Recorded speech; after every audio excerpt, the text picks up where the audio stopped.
and welcome to Talk the Walk. On this lovely sunny day, we'll be walking from Alum Bay to Colwell Bay and showing you our favourite spot on the Isle of Wight along the way. We begin our walk across Headon Warren and make our way to the Needles landmark attraction, then descend into Alum Bay. After walking back across Headon Warren, we continue on to Totland Bay, where we pass the old lifeboat station, walk past Totland Pier, visit One Horse Field, finishing our walk at Colwell Bay and pay a visit to Christchurch. Headon Warren boasts spectacular views of the West Wight and Dorset coastline, which is why it is our favourite spot on the Isle of Wight.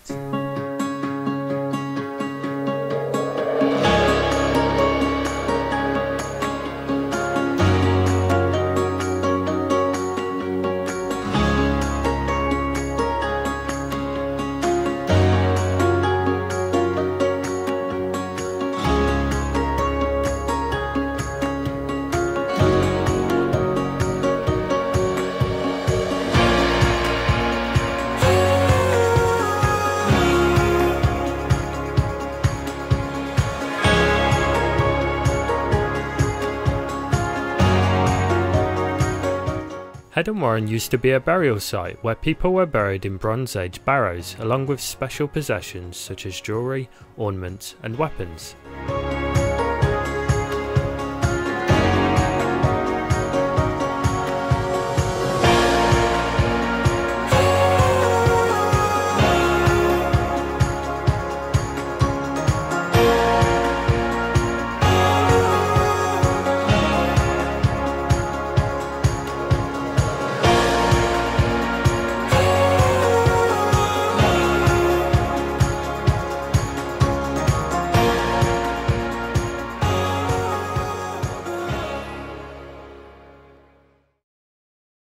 These concrete foundations are all that remain of Hatherwood Battery, which was built in the 1860s and closed in 1903.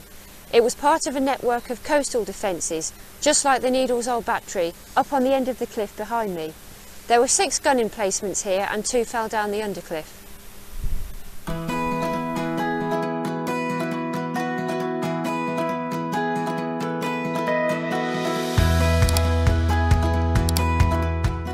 The Needles landmark attraction offers something for all ages. There are rides such as a 4D cinema, carousel and teacups. Test your skills on the Jurassic Adventure golf course or visit one of the retail outlets where you can make your very own sand souvenir using sand collected from the cliffs and watch sweet and glass demonstrations. You can also take some time out at the on-site tea rooms, which serves a range of refreshments. Alternatively, why not take a ride on the iconic chairlift down to Alum Bay?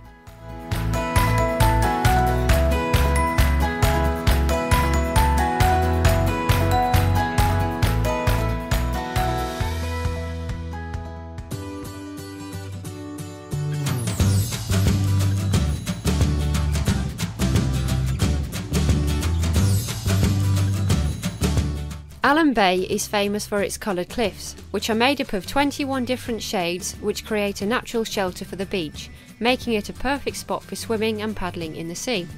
From here you can see the iconic Needles chalk stacks, and pleasure cruises run from the beach in peak season to give you a closer look. Access to the bay is by foot through the chine or by the chairlift from the Needles landmark attraction.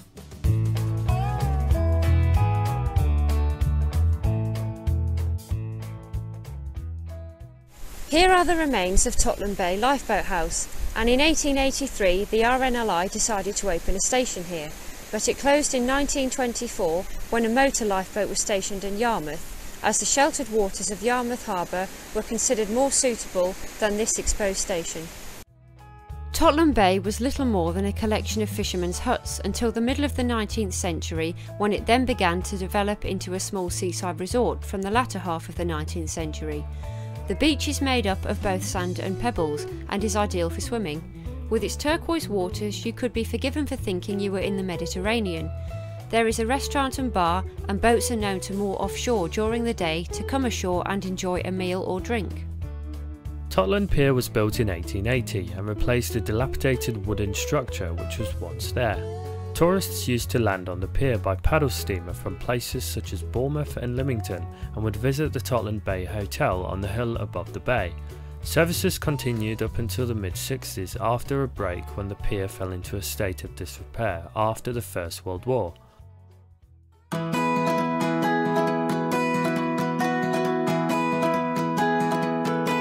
One Horse Field is a wildflower meadow which is around 2 hectares and has a grazing history dating back to the 18th century. The wasp spider can be seen here between July and October, and in summer the site is alive with dragonflies and butterflies which enjoy the flowers.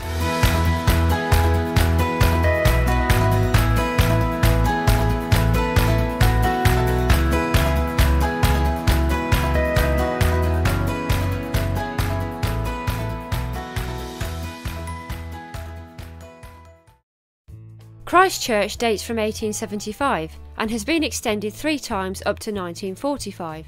The original church was a wooden structure which lasted from 1869 to when the current church was built. It was removed to Totland Beach and served as a village hall and reading room for many years before eventually becoming a popular restaurant.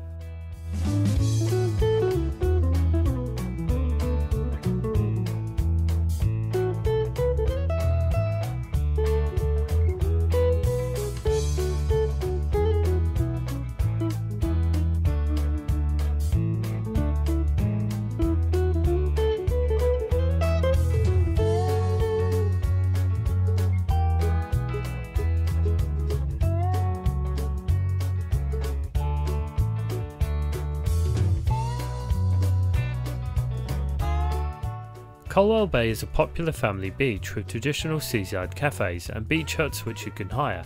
There is also a beach shop which sells everything from ice creams and snacks to inflatables, toys and wetsuits.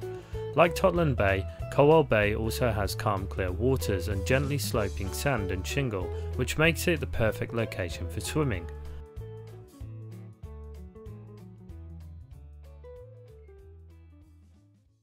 We have now reached the end of our walk. We've had a lovely day walking this route. Thank you very much for watching. Stay tuned for the next one.